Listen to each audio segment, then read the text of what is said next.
அதில் ஆசிரியர்கள் ஒழுங்காக திரும்ப எப்படி கல்விப்படத்தை கொண்டு வரோம்ன்றதான் எங்களோட முதலாவது இலக்காக இருக்கணும். எல்லாருமே ஒரு குழு ஒன்றை உருவாக்கி அப்படி செய்து கொண்டிருக்கிறார்கள். அப்போ அது அப்படியானதெல்லாம் நாங்கள் விட இயலாது. ஓடிட்டாலே 30 பாடவிலை குறைஞ்ச டீச்சர்ஸோட டீட்டெயிலும் 20 பாடவிலை குறைஞ்ச டீட்டெயிலும் கேட்டுருக்காங்க. ஆசிரியர்களில் இருந்து அதிபராக போன அப்புறம் அந்த அவர் ஆசிரியர் என்ற ரீதியில் இடமாற்றம் பெறுது. அப்படியெல்லாம் கணக்கு மாற்றங்கள் ஒரு பிழையான தரவுகளை வைத்தது. எங்களுடைய அந்த கிராமங்களில் இருக்கிற வளப்பற்றாக்குறைகளை நாங்கள் நிவர்த்தி செய்யணும்.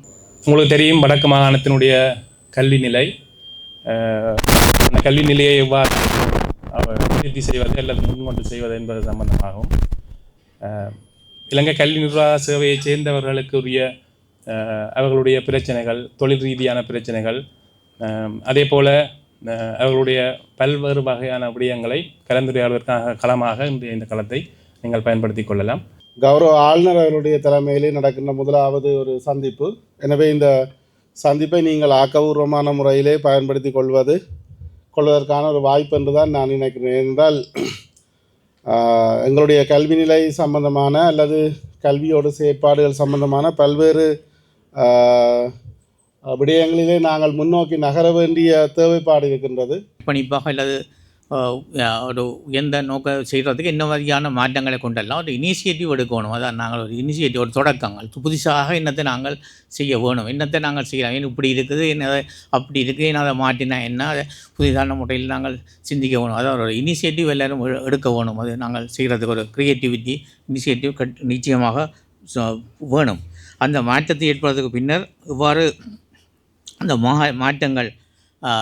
மாற்றங்களை நாங்கள் அது எந்த மாதிரியில் போகுதுன்றது நாங்கள் அடிக்கடி பார்க்க வேணும். நாங்கள் எந்த ஒரு இதுவும் புலவப்பில் என்றால் ஒன்றும் நடக்காது. நாங்கள் எதையும் செய்து கொண்டு போகலாம்.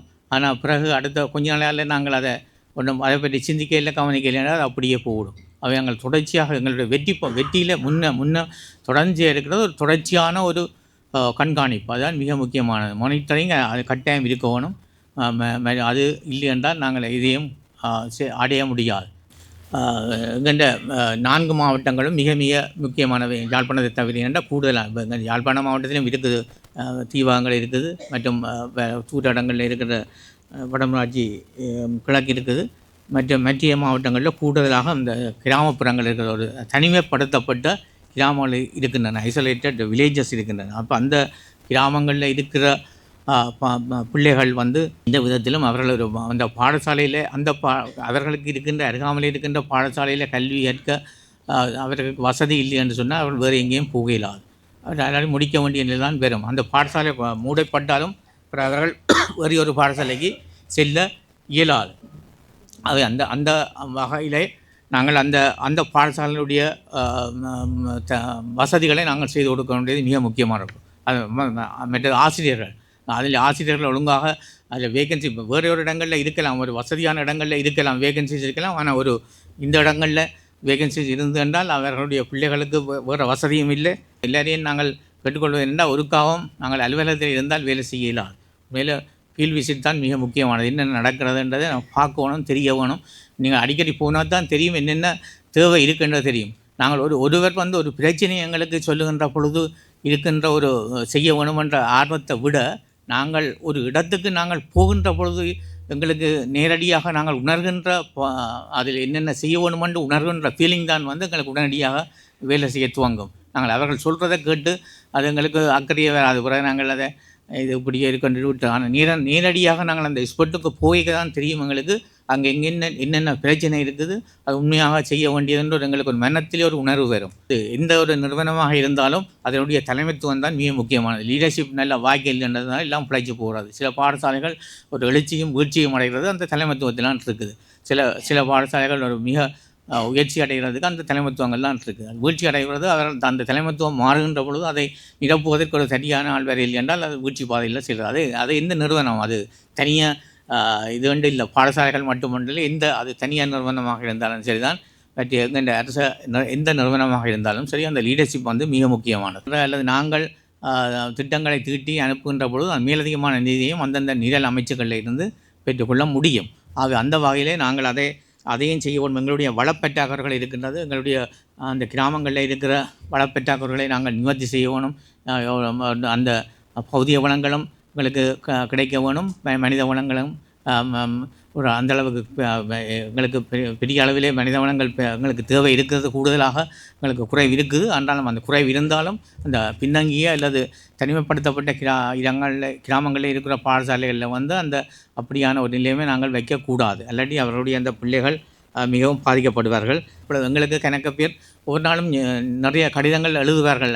அனாமதிய கடிதங்கள் வரும் என்னென்றால் அதிபர்கள் காசுகளை சேகரிக்கிறார்கள், இன்னதுக்கு கேட்கிறார்கள் என்று. இப்போ அந்த அதிபர்கள் சுற்றறிக்கை செயலாளரால் இறுக்கமான சுற்றறிக்கைகள் விட்ட அப்புறம் இவர்கள் இப்போ என்ன செய்கிறார்கள் என்றால், தாங்கள் சேகரிக்காமல் ஒரு வழியாலே ஒரு பெற்றோர் ஆசிரியர் சங்கம் என்றோ அல்லது ஒரு தனிப்பட்ட ஒரு குழு ஒன்றை உருவாக்கி அப்படி செய்து கொண்டிருக்கிறார்கள். அப்போ அது அப்படியானதெல்லாம் நாங்கள் விட இயலாது. மற்றது இப்போ தெரியும், அண்மையில் கூட பிரதம மந்திரி அவர்களும் கிளியராக சொல்லியிருக்கிறார், நீங்கள் இந்த ஸ்மார்ட் ஃபோனுக்கெல்லாம் அதை வேண்டாம், நாங்கள் அரசாங்கம் கொடுக்கும், நாங்கள் செய்ய தேவையில்லை. ஆனால் இப்போ கன்னடங்களில் அப்படி செய்கிறார்கள், அதெல்லாம் நாங்கள் அனுமதிக்க இயலாது. பட் எனக்கு வெளிநாடுகளிலேருந்தும் வருகின்ற பொழுது அவர்களும் சொல்லுகிறார்கள் என்றால் இவர்கள் தங்களுக்கு கேட்கிறார்கள், ஆனால் ஒரு தரம் அந்த கணக்கு அனுப்புறையில்லை. அநேகமானவர்கள் சொன்னால் இது தாங்கள் நிதி உதவி கொடுத்திருக்கிறோம், தங்களுக்கு ஒரு நாளும் அந்த முடிஞ்ச பிறகு அறிவிக்கிறீர்கள். மற்றது கனவேர் எனக்கு வந்து சொல்கிறார்கள் என்றால், இதுகளுக்கு ஸ்போர்ட்ஸ் மீட்டுக்கு சேகரிக்கிறார்கள், மற்ற ஃப்ரீயாவுடைகளுக்கு சேகரிக்கிறார்கள், மற்ற மனை விழாக்களுக்கு சேகரிக்கிறார்கள், மற்ற ஸ்காலர்ஷிப் அப்படியான எல்லாத்துக்கும் சேகரித்து போட்டு, ஆனால் அந்த பரிசளிப்பு விழாண்டெல்லாம் சேகரிக்கிறார்கள். ஆனால் ஒரு நாளும் தங்களுக்கு கணக்கு காட்டுவதும் இல்லை. அது மற்றது மிக உயர்ந்த அளவில் சிம்பிளாகவும் சிக்கனமாக எளிமையாக அவர்கள் அதை கொண்டாடுவதும் இல்லை. அவை வெளிநாட்டு பணம் பெறுகின்ற நீதியிலே அவர்கள் பெருமளத்து செய்கிறார்கள். அவை ஆனால் அந்த கணக்குகள் கூட காட்டுகிறது. என்ன எப்படியான இதுகளுக்கு நாங்கள் அனுமதிக்க இல்லாத எங்கே இருக்குது. மற்றது செலவு இப்போ அநேகமான இடமாற்றங்கள் செய்கின்ற பொழுதும் குழப்பங்கள் இதுகள் வருது என்றால் எங்களோட செலவு வந்து நாங்கள் ஒழுங்காக வச்சிருக்க இல்லை. ஒழுங்காக வச்சிருக்காத வழியாக தான் எங்களுக்கு பல பிரச்சனைகள் இருக்கின்ற. சில பேர் ஏற்கனவே வேலை செய்த வேறு இடங்களில் கடமை செய்தார்கள் வருகிறார்கள். மற்றது அந்த ஏற்கனவே வெளி மாவட்டத்தில் இருந்தாக்கள் வருகிறார்கள், அல்லது வேறு அவர்கள் அந்த ஆசிரியர்களில் இருந்து அதிபராக போன அப்புறம் அந்த அவர் ஆசிரியர் என்ற ரீதியில் இடமாற்றம் பெறுது. அப்படியெல்லாம் கணக்கு மாற்றங்கள் ஒரு பிழையான தரவுகளை வச்சு கொண்டு செய்கிறதாலே வருகிறது. ஆகவே அது எங்களுக்கு அந்த தரவுகள் என்பது ஒரு மிக முக்கியமான இதாக இருக்க வேணும். இப்போ அதனுடைய இப்போ மற்றது பாடசாலையில் நீங்கள் விஜயம் செய்தால் பொழுது அந்த பிள்ளைகள் பேரண்ட்ஸோடு கதைக்க வேணும் என்றால் அந்த ஆசிரியர்கள் ஒழுங்காக கல்வி அளிக்கிறார்கள் என்ற அந்த தேவைகளை அதை நீங்களாம் ஆராய வேணும். ஆகவே அடிக்கடி பாடசாலைக்கு விஜயம் செய்வதன் மூலம்தான் அதுகளை நாங்கள் இயன்றளவு ஒரு ஒரு ஒரு ஒழுங்கமைப்பில் கொண்டு வர முடியும். நான் எல்லாரையும் கேட்டுக்கொள்வது, எல்லோரும் இணைஞ்சு செய்தோம் என்று சொன்னால் நாங்கள் மற்ற வளங்கள் பங்கிடுவதும் ஒரு சரியான முறையில் ஒரு வினைத்திறனான ஒரு நிர்வாகம் நடைபெறதுக்கும் வழிவகுக்கும். இருக்குது, மாநிலங்களையும் இருக்குது, ஆனால் ஃபங்க்ஷன் பண்ணப்பட இல்லை, அதை ஃபோன் பண்ணப்படே தெரியல. பட் ஃப்யூச்சரில் நாங்கள் இடமானதில் அதை நாங்கள் சரியாக கொண்டு போய் யோசிக்கிறோம். ஒன்று. ரெண்டாவது, இப்போதைக்கு நாங்கள் செய்யக்கூடிய வேலைன்றது புள்ளி பப்பாய் தான்.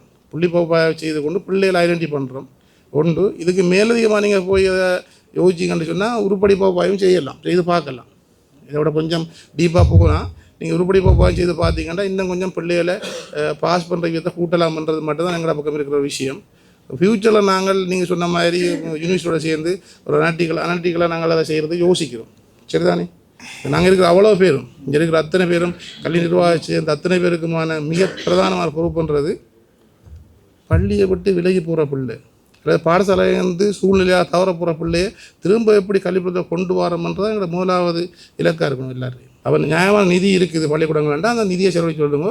அடுத்து எங்களோட செயலாளர் சொன்ன ஒரு விஷயம் நான் திரும்ப கட்டாயம் குறிப்பிடணும். டீச்சர்ஸுக்கு டைம் டேபிள் கட்டாயம் போகணும். நாளைக்கு நடக்க போகிற மாகாணத்திட்ட ஏஎம்சி மீட்டிங்கில் ஓடிட்டாலே 30 பாடங்களை குறைஞ்ச டீச்சர்ஸோட டீட்டெயிலும் 20 பாடங்களை குறைஞ்ச டீட்டெயிலும் கேட்டுருக்காங்க. நாங்கள் வலயத்துக்கு சொல்லியிருக்கிறோம்.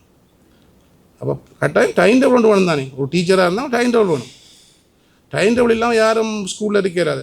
அவ்வாறு இருக்கின்ற பட்சத்தில் வலயத்துக்குள்ளே அதுக்கு முழு பொறுப்பு சொல்ல வேண்டியது வலய கல்வி பணிப்பாளர்கள் தான்.